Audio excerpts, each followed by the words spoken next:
What I saw in my research is that, in general, even those who purport to have very egalitarian views, or even feminist views of the world, when they were taking this test, and it's called the Implicit Association Test, which has been found to really be able to pick up sort of that lizard brain type biases.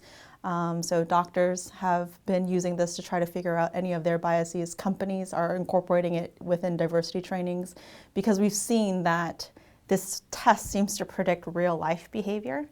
People are struggling to really associate women with leadership words. When then that test was then translated to, well, here, let me give you some candidate profiles.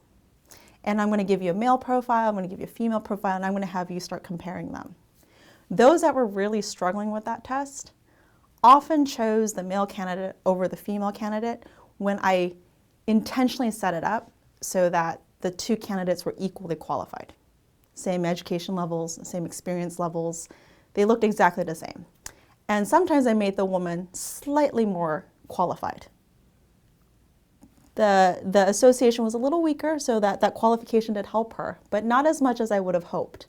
And if I made the male candidate slightly more qualified, then he sort of overwhelmed people's preferences. They were actually explicitly saying, like, yes, I'm happy to have a female president, but simultaneously they were struggling on this test to really see a woman as a leader, and that was translating to candidate preferences when they were just sort of forced to look at male candidates and female candidates side by side and their evaluations. Whether or not they actually believe it, most will say, I am willing to vote for a female candidate.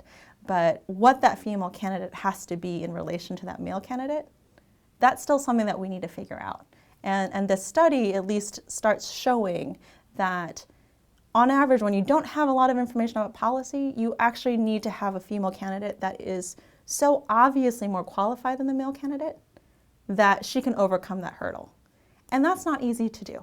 People are able to overcome any of that sort of unconscious bias that they might have if they start seeing that female candidate is, really qualified. So people are malleable. They can change. People can learn.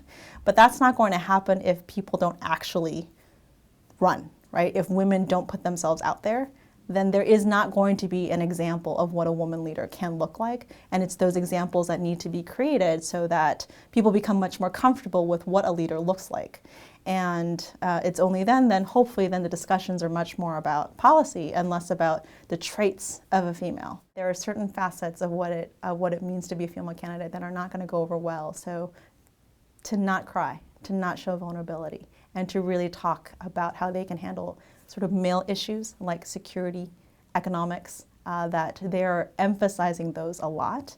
And I think that that is something that hopefully goes over well, but this is just sort of historical, right? I think all of the research that we've done, they've been hypotheticals.